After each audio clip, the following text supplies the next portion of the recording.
अच्छा ये देखें, ये चेंज ऑफ टेंस का पैसेज जो है वो कैसे इंग्लिश से उर्दू में हम इसको कैसे जो है वो चेंज करेंगे। इसके साथ टॉपिक के साथ हमारे पास दूसरी जो चॉइस होगी वो चेंज ऑफ टेंस होती है।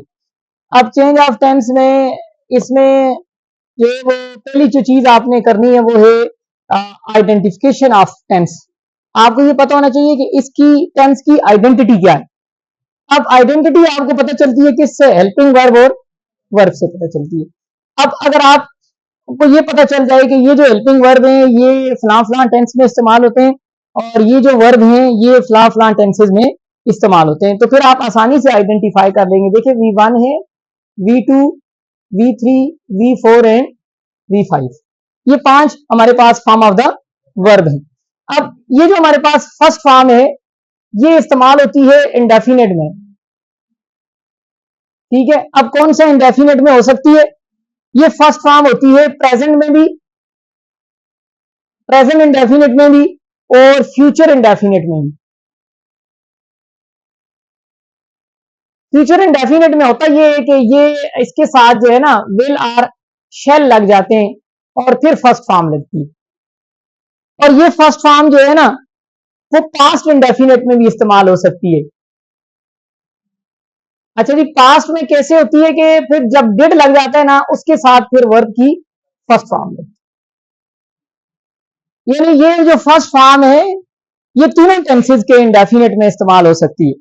लेकिन आपको देखना होगा कि प्रेजेंट में ये अकेले भी होती है और डू और डज के साथ भी होती है, और फ्यूचर में ये विल और शेल के साथ होती है, और पास्ट में ये डिड के साथ जो है वो क्या होती है, फर्स्ट फॉर्म।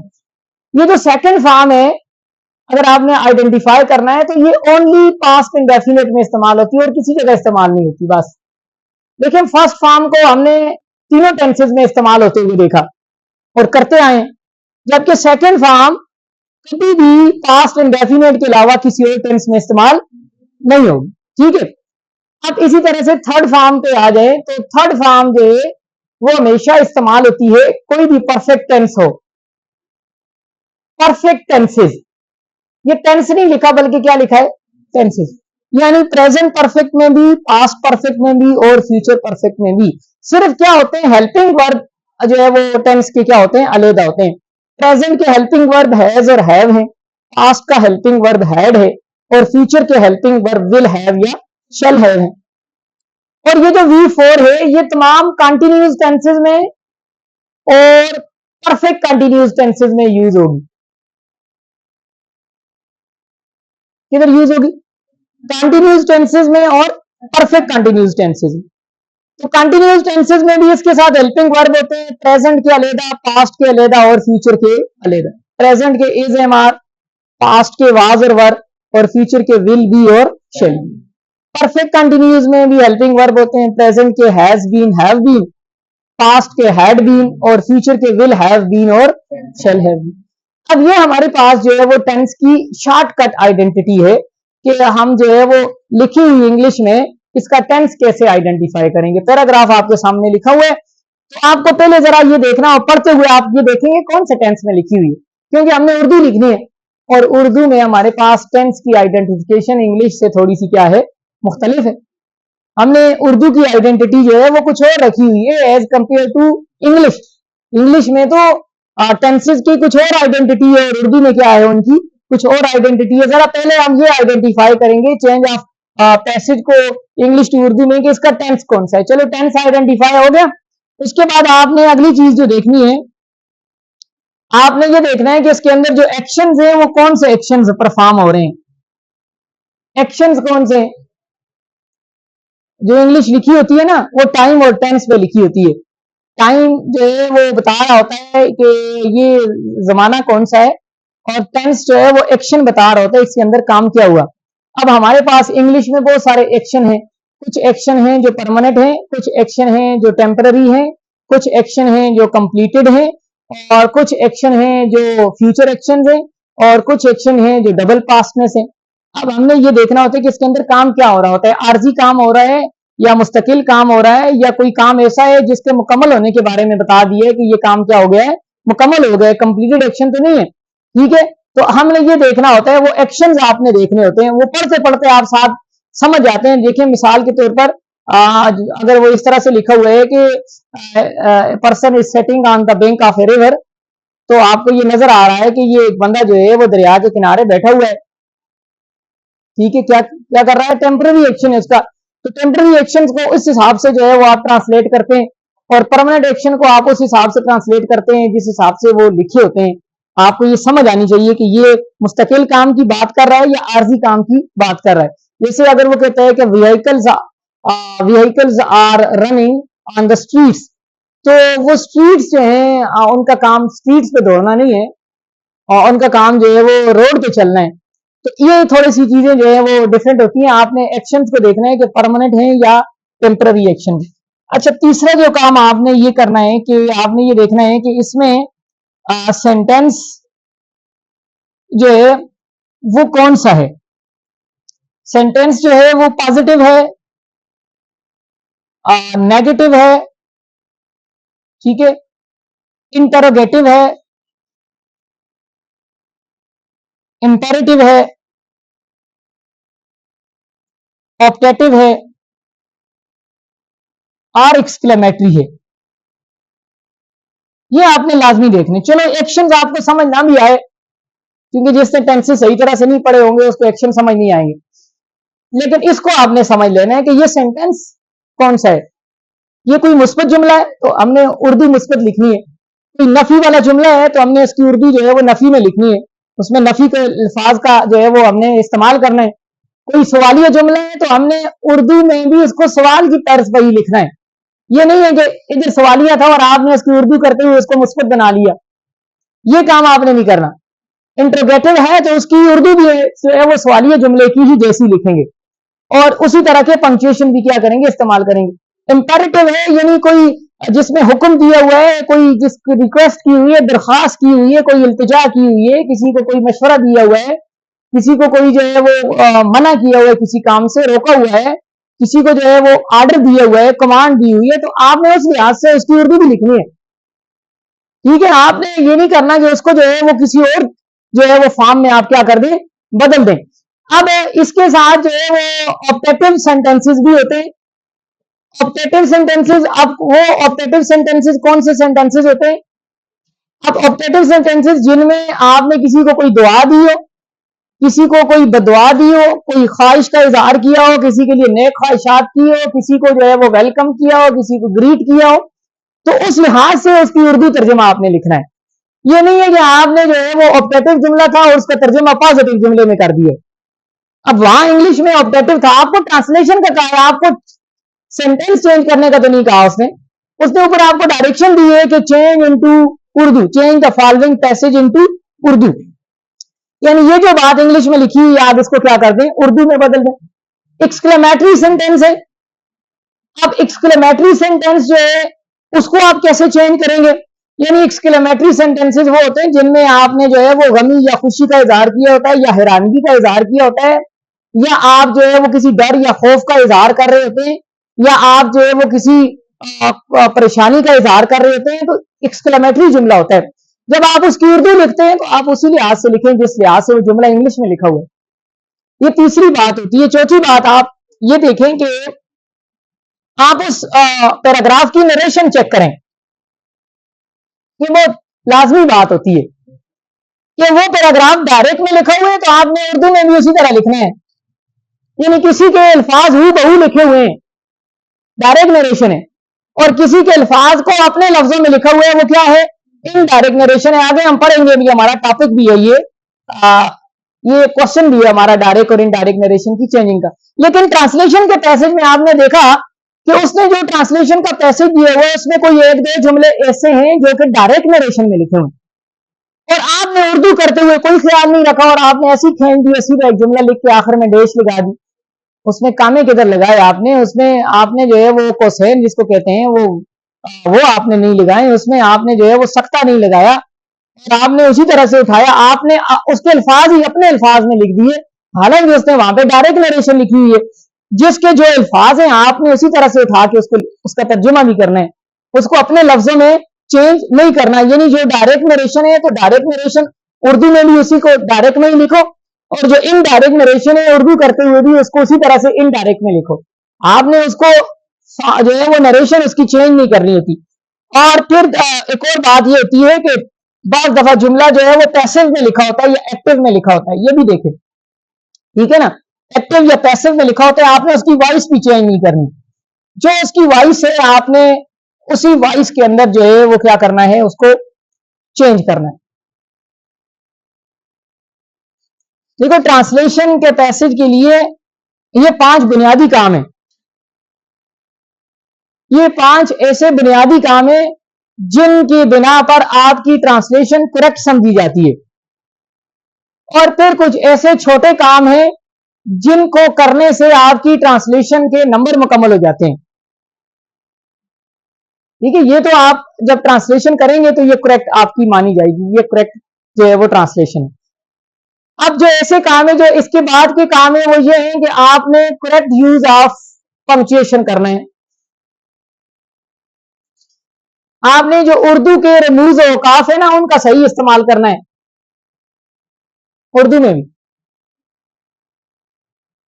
कि जैसे इंग्लिश में पंक्चुएशन लगे हुए हैं तो उर्दू के पंक्चुएशन आपने पढ़े हुए हैं, तो आपने उर्दू के पंक्चुएशन जहां जुमला खत्म हो रहा है, जुमला सवालिया है, जुमला जो है वो क्या कहते हैं, नदाइया है, हाँ? और वो क्या क्या नाम है उनके, हाँ वो जो नाम है उस लिहाज से आपने रमूज औकाफ सीखे ना, तो फिर ऐसे रमूज औकाफ भी आपने क्या करने हैं, लगाने हैं। अगर जुमला जिस लिहाज से हुआ उस लिहाज से उसके अंदर आपने पंक्चुएशन नहीं लगाए तो आपकी जो है वो जो ट्रांसलेशन है वो मुकम्मल नहीं होगी। ठीक है, और इसके अलावा एक और काम होता है, वो ये होता है कि आपने ये काम करना होता है कि जो जुमला दिया हुआ है वो जिस टेंस में है आपने उसका टेंस नहीं बदलना।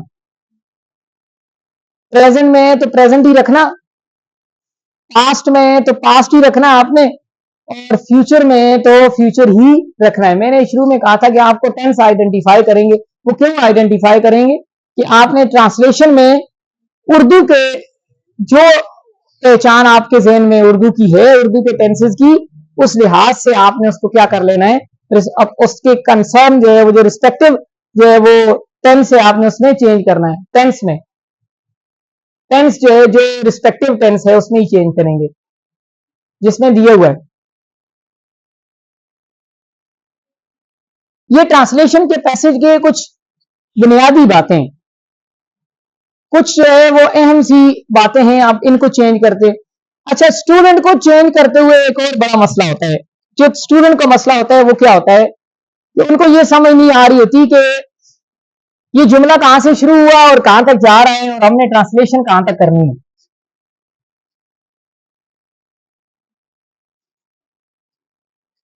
देखिए कोई भी जुमला होता है ना, उस जुमले के अंदर सेंटेंस के अंदर जो है ना,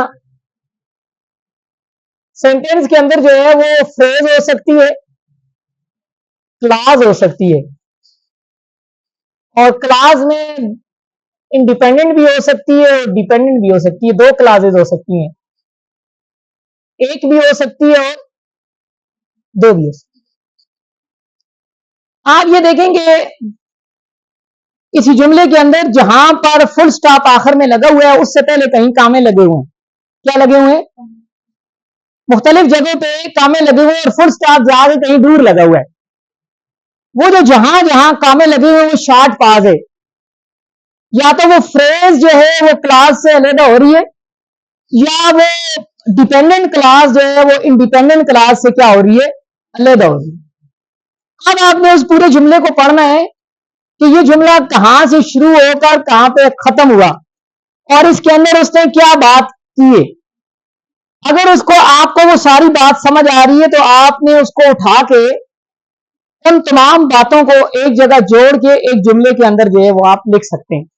इसने ये बात कही, आप वहां पे फ्रेज या क्लास को अलग-अलग न भी करें, अगर पूरा जुमला आपको समझ आ गया तो आप एक पूरे जुमले को उठा के उसी तरह से लिख दें, क्योंकि वर्ड टू वर्ड ट्रांसलेशन तो आपने करनी नहीं है, आपने कंटेक्सचुअल ट्रांसलेशन करनी है जो उसका कंटेक्स्ट बनता है। ये अलग चीजें हैं और उसको लिखना एक अलग तरीकाकार है कि फ्रेज कहां से खत्म हो रही है और क्लास कहां से खत्म हो रही है और सेंटेंस कहां पे खत्म हो रहा है, अगर आप इस तरह से फ्रेज की अलग ट्रांसलेशन करेंगे, क्लास की अलग करेंगे और इंडिपेंडेंट क्लास की अलग करेंगे, तो ट्रांसलेशन नहीं बनेगी, ट्रांसलेशन नहीं बनेगी। आप ट्रांसलेशन करते आए ना, आप शुरू में लिखा होता है कि कॉन्सिक्वेंटली, और फिर कामा डाल के आगे लिखे हुए the result of this section is very alarming.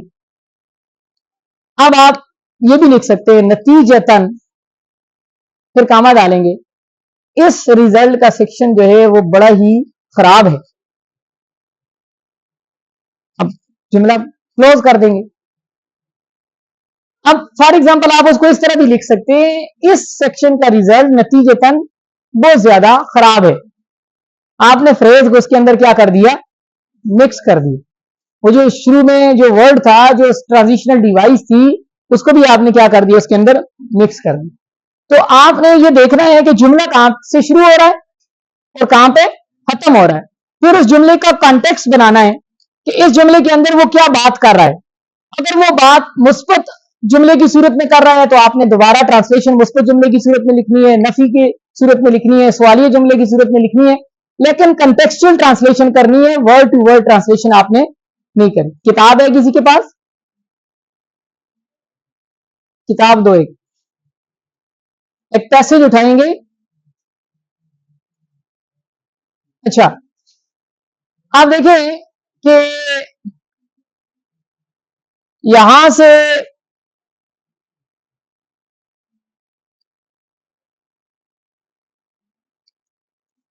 एक पैसेज उठा लेते हम इससे,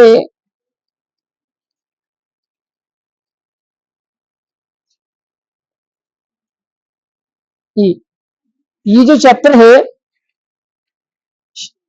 तमीमी, क्योंकि इसमें बहुत सारी चीजें ऐसी है जो नरेशन में सवालिया जुमले में लिखी हुई है, नरेशन में भी लिखी हुई, उसकी नरेशन भी है। तो हम इसको ट्रांसलेट करते हुए यहां से अगर कोई पैराग्राफ उठाएं, तो इसमें ऑप्टेटिव जुमले भी हैं, एक्सक्लेमेटरी जुमले भी हैं, इंट्रोगेटिव भी हैं, नेगेटिव भी हैं, तमाम जुमले जो हैं वो पैसेजेस के अंदर क्या है, मौजूद है। तो यहाँ पे एक छोटा सा पैसेज मैं यहाँ पे लिखता हूँ, फिर हम इसकी क्या करेंगे, ट्रांसलेशन करेंगे, किस तरह से इसकी ट्रांसलेशन होगी।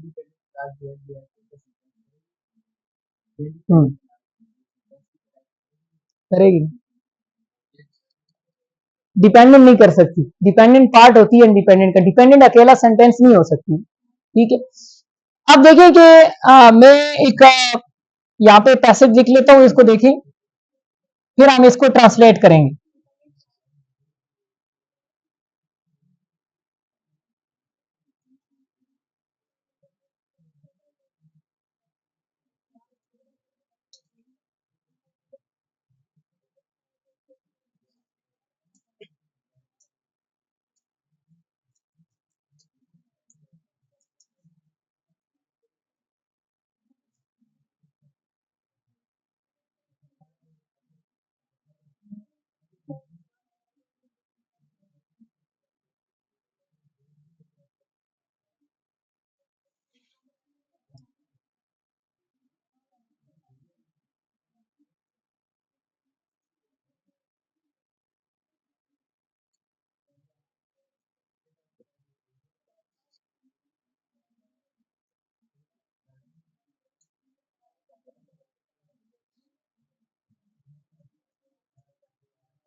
अब देखिए एक छोटा सा पैसेज हमने उठाया और इसको हम ट्रांसलेशन करेंगे और आप जो है ना वो फौरन फौरन इसकी ट्रांसलेशन अपनी कॉपियों पे लिखें, खुद लिखें पहले, फिर मैं इधर करवाऊंगा, अपनी करेक्शन कर लेना, आपको पता चल जाएगा कि आपने गलती क्या की है। मैं आप जो है वो 1 मिनट लगाएं, ये बहुत ही आसान सा एक पैसेज मैंने लिखा हुआ है और आप जो है वो इस पैसेज को खुद ट्रांसलेट करें और मैं यहाँ पे ट्रांसलेशन करवाऊंगा और आपने फिर देखना है कि आपने कहां से गलती की और आपकी ट्रांसलेशन में क्या गलती रही।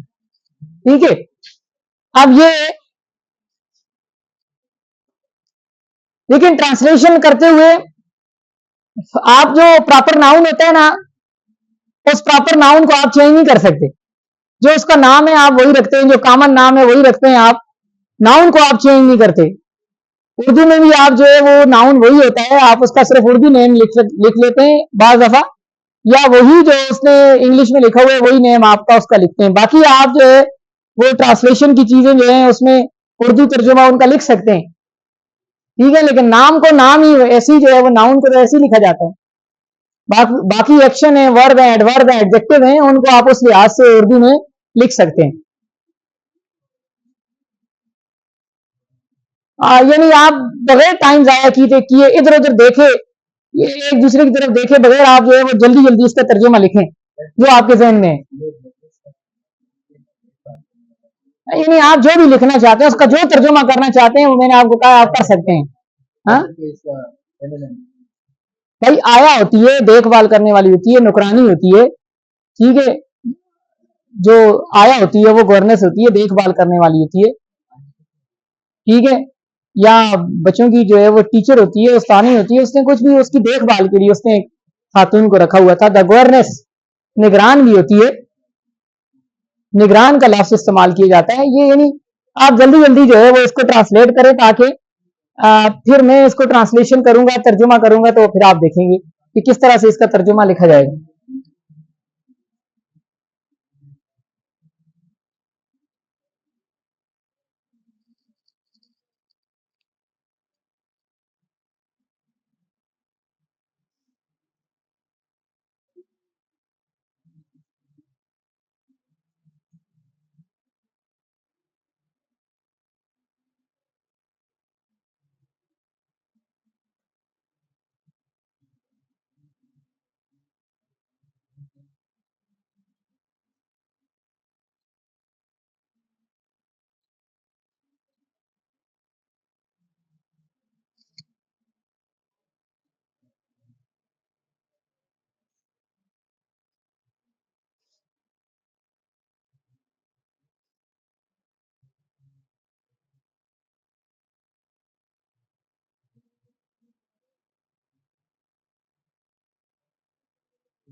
हो गया, लिख लिया आपने। अब देखिए जरा इसको पहले रीड आउट करेंगे। ट्रांसलेशन से पहले क्या किया जाता है, उसको रीड आउट किया जाता है, समझा जाता है कौन सा टेंस है। मैंने यही कहा था आपको, चलो इसको पढ़ते हैं। Just a few days ago I invited, second form लगी हुई है पास्ट में, इसका मतलब किसमें? पास्ट में। I invited Yulia Vezhlina the governance of my children. और देखते जा रहे हैं कामा आ रहा है, तो या तो ये क्लास है या फ्रेज है। ये एक क्लास है the governance of my children, ये एक फ्रेज है to come to my study. यहां पर आके हमने सेंटेंस को क्या कर दिया? क्लोज कर दिया। ठीक है, अब ये क्लास और फ्रेजेस का मजमूआ है एक सेंटेंस, और पास्ट टेंस में लिखा हुआ है। किस टेंस में लिखा हुआ है? पास्ट। आगे चलते हैं, और सीधा सीधा एक पॉजिटिव जुमला है। ठीक है ना, कोई इसमें नेगेटिव नेगेशन का वर्ड इस्तेमाल नहीं है। I wanted to settle my account with her, और ये भी जो है वो सेकंड फॉर्म में लिखा हुआ है, पास्ट का जुमला है और पॉजिटिव सेंटेंस है। Sit down Yulia Vezhlina, I said to her. अब देखिए सिट डाउन, और फिर उसके बाद कामा है, इन्वर्टेड कामा का भी यूज है, आई सेड टू हर। और ये जो जुमला है ये पास्ट में है, लेकिन ये नरेशन जो इसकी है वो डायरेक्ट नरेशन। नरेशन कौन सी है? डायरेक्ट वही वर्डिंग उठा के उसकी लिखी हुई है। और let's get our account settled, तो ये भी पास्ट में है। और ये जो है वो एक देखें सजेशन दी हुई है, ऑब्जेक्टिव सेंटेंस है। ठीक है ना, कौन से सेंटेंस है? ऑब्जेक्टिव सेंटेंस है। बट उसके बाद कहते हैं I am sure you need some money but you keep standing on ceremony and never ask for it. ये भी एक पॉजिटिव जुमला है, पास्ट टेंस में लिखा हुआ है। Let me see, we agreed to give you 30 rupees a month, didn't we. और ये टेक क्वेश्चन है। क्या है? टेक क्वेश्चन है इसके साथ। टेक क्वेश्चन वो होता है कि आप पॉजिटिव जुमले के साथ नेगेटिव टेक क्वेश्चन होता है, और नेगेटिव जुमले के साथ टेक क्वेश्चन हमेशा क्या होता है? पॉजिटिव होता है। ठीक है, तो कहते हैं कि ये देखें कि क्या हमने इस बात पे we agree to give you 30 rupees a month, उससे एफर्मेशन एक स्टेटमेंट ले रहा है। जब एफर्मेशन स्टेटमेंट होती है उसके साथ टेक सवाल हमेशा नेगेटिव होता है, और जो नेगेटिव स्टेटमेंट होती है उसके साथ टेक क्वेश्चन हमेशा क्या होता है? पॉजिटिव। अगर ये यहां पे ये होता है कि we didn't agree to give you 30 rupees a month, तो यहां होता है did we, फिर क्या कहता? अगर पिछले वाला जुमला जो है वो नेगेटिव होता तो आगे टेक क्वेश्चन पॉजिटिव होता। पिछले वाला जुमला जो है पॉजिटिव हो तो टेक क्वेश्चन हमेशा क्या होता है? नेगेटिव। अब ये हमने देख लिया लिखा हुआ है पास्ट में, और इसमें डायरेक्ट नरेशन भी है। ठीक है, और इसमें क्लासेस और फ्रेजेस का क्या है? ये एक मजमूआ है। तो अब हमने इसको कैसे ट्रांसलेशन करनी है इसको, अगर आप इस तरह से ट्रांसलेशन करेंगे कि छोटे छोटे पार्ट में डिवाइड करके ट्रांसलेशन करेंगे, हो सकता है आपसे जुमला ना बने सही, उसमें बैलेंस ना आए। अगर मैं ऐसे ट्रांसलेशन करूं, just a few days ago, सिर्फ चंद दिन पहले, आई इनवाइटेड यूलिया वेजलवीना, मैंने यूलिया वेजलवीना को बुलाया, the governance of my children, मेरे बच्चों की निगरान, to come to my study, कि वो मेरे लाइब्रेरी में आए, मेरे कमरे में आए। तो कोई बैलेंस चीजों का नहीं बन रहा ना। तो आप जो है वो इसको बैलेंस करने के लिए जहां से जुमला स्टार्ट हुआ और जहां पे जुमला खत्म हुआ वहां तक देखें कि क्या बात हुई है। उस बात को एक पॉजिटिव है तो पॉजिटिव सेंटेंस की सूरत में, मुस्बत जुमले की सूरत में लिखें, और उसके टेंस में लिखें जिस टेंस में है। आप इसको ऐसे भी लिख सकते हैं ना कि चंद दिन पहले मैंने अपने बच्चों की निगरान यूलिया वेजलवीना को अपने कमरे में बुलाया, बात खत्म होगी।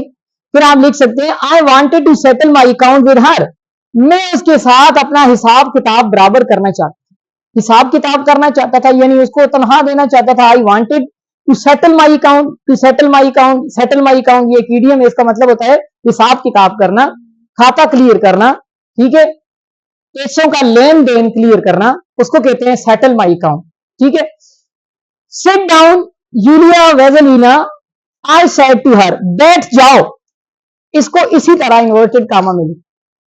फिर आगे सकता आपने डालना है, मैंने उससे कहा, यहां पे लिखेंगे मैंने उससे कहा, इसको उल्टा के लिखना चाहते हैं, मैंने उससे कहा, कामा डालेंगे, बैठ जाओ, और इसको किसमें लिखेंगे? इन्वर्टेड कामाज में लिखेंगे। और let's get our account settle, आए जरा हिसाब किताब करते हैं। लेट्स से वो एक सजेशन के लिए इस्तेमाल होता है। आइए बैठिए, हम क्या करते हैं, हिसाब किताब करते हैं। I am sure you need some money but you keep standing on ceremony and never ask for it. मुझे यकीन है कि तुम्हें रकम की जरूरत है और तुम ऐसे ही रस्मन जो है वो काम करती रहती है और कभी इसके बारे में तकाजा ही नहीं किया, कभी इसके बारे में कहा ही नहीं। कहते हैं कि लेट मी सी, जरा मुझे देखने दो। We agreed to give you 30 roubles a month. हमने ये एक वायदा किया था कि तुम्हें 30 रबल्स, रबल्स करेंसी है ना, जो है वो रशियन क्या है, करेंसी है। 30 रबल्स जो है वो महाना देने का हमने मुआहिदा किया था। तो आगे उसने टेक सवाल किया, उससे पूछ रहा है क्या हमने ऐसा किया था? डिडंट वी, क्या हमने ऐसा नहीं किया था, यानी इसको कह रहा है, यानी नहीं में एक क्वेश्चन जो है पॉजिटिव के साथ क्या होता है, नेगेटिव। इधर लिख लेता हूं मैं इसको, अब कैसे हम लिखेंगे। आपने ऊपर ट्रांसलेशन लिखनी होती है, तर्जुमा। जब उर्दू में आप जो है वो जब हेडिंग देते हैं तो तफसीलियां डालते हैं ना, ये वाला, ये इंग्लिश में नहीं है। इंग्लिश में खाली क्या होता है, कॉलन होता है। क्या होता है, कॉलन होता है। ये डैश नहीं होती, ये उर्दू का होती है। बात समझो। अब तर्जुमे के लिए आपने टॉपिक लिखा, ये किस्म का टॉपिक है, और आप इसको क्या कर रहे हैं, ट्रांसलेशन कर रहे हैं। तो आप लिखेंगे कि सिर्फ चंद दिन पहले मैंने अपने बच्चों की निगरान यूलिया वेजलवीना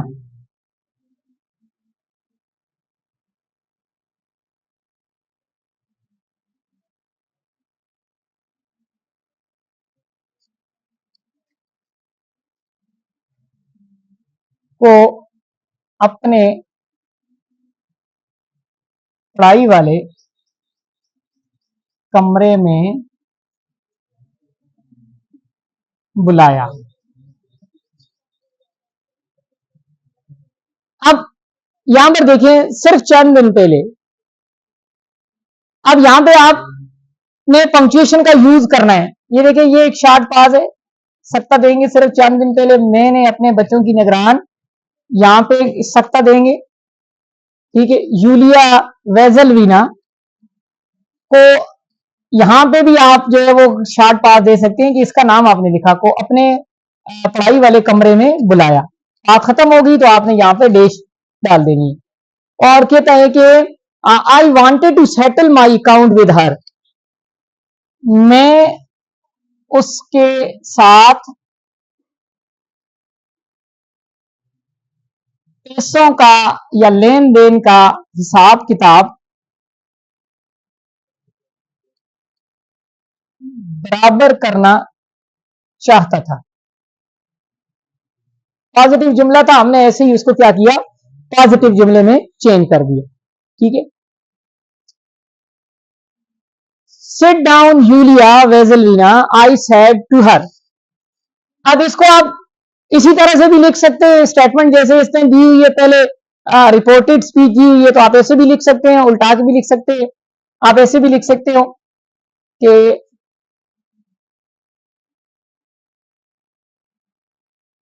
बैठ जाओ,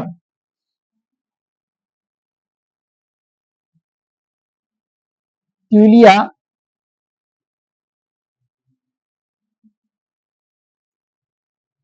वेजलवीना, मैंने उससे कहा। आई सेड टू हर, मैंने उसे कहा। अब पंक्चुएशन के साथ आपने पूरी नरेशन उसकी लिख दी। अब इसको पता है कि ये क्या है, ये डायरेक्ट नरेशन। जहां पर पंक्चुएशन लगते हैं वहां पर आपने पंक्चुएशन लगाने, मैंने सीखा। फिर आगे क्या हुआ, let's get our account settled.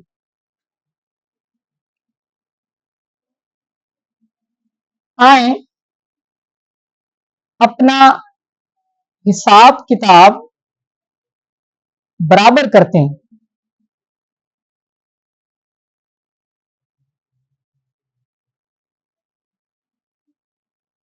आइए या आए लिखा जाता है, तो ये जो भी आप लिखना चाहते हैं उर्दू के जुमले के लिहाज से तो आप लिख सकते हैं, ठीक है। और फिर यहाँ पे देखते हैं कि I am sure you need some money but you keep standing on ceremony and never ask for it. मुझे यकीन है कि आपको रकम की जरूरत है मगर आप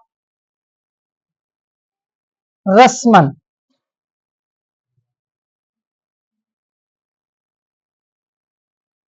काम को जारी रखे हुए हैं और इसका मुतालबा नहीं करती। यानी इसकी जगह आप रकम भी लिख सकते हैं, रकम का मुतालबा नहीं करती। बात खत्म हो गई यहाँ पे। कीप स्टैंडिंग ऑन सेरेमनी यानी रस्मन जैसे काम जारी है जी, बस ठीक है दे देंगे, जब हुआ दे देंगे, जैसे देना। ये एक कीप स्टैंडिंग ऑन सेरेमनी एक आइडोमेटिक एक्सप्रेशन है, ठीक है।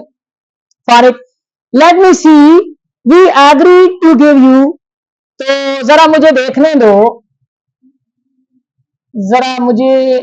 देखने दो, या ऐसे भी आप लिख सकते हैं जरा देखते हैं, आइए देखते हैं कि हमने क्या मुआहिदा किया था ना, कह रहा है let me see we agreed to give you 30 rupees a month, हमने आपको 30, ठीक है, 30 रबल्स महाना अदा करने का मुआहिदा किया था, ठीक है। तो आप देख लें वो यहां पे बात खत्म होगी, तो क्या कहता है, क्या हमने ऐसा नहीं किया था, और आखिर में क्या डालेगा, क्वेश्चन मार्क डालेगा। अब पंक्चुएशन के साथ आप ऐसे उर्दू की ट्रांसलेशन लिखेंगे तो आपको वो 8 नंबर देगा। छोटा सा पैराग्राफ होता है।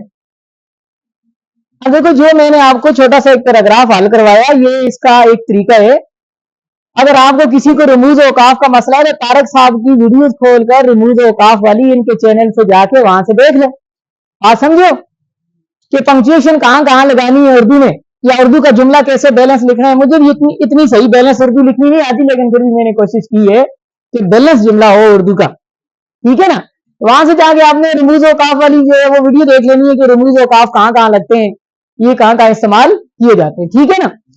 आप ये देख लें और आप अपनी ट्रांसलेशन देख लें, जो आपने ट्रांसलेशन की थी कितनी गलतियां इसमें, और गलतियों को निकालें तो कितने नंबर आपको एग्जामिनर को आपको देने चाहिए, देख लें, खुद देख लें। हाँ इसको अच्छा, इसमें ये एक हमने जो है वो पैराग्राफ अभी चेंज किया है, तो इसके बाद हम आगे मजीद मुख्तलिफ चैप्टर्स के अंदर से पैराग्राफ हल करेंगे, तो यही लेक्चर आगे जो है वो दूसरे पार्ट में कंटिन्यू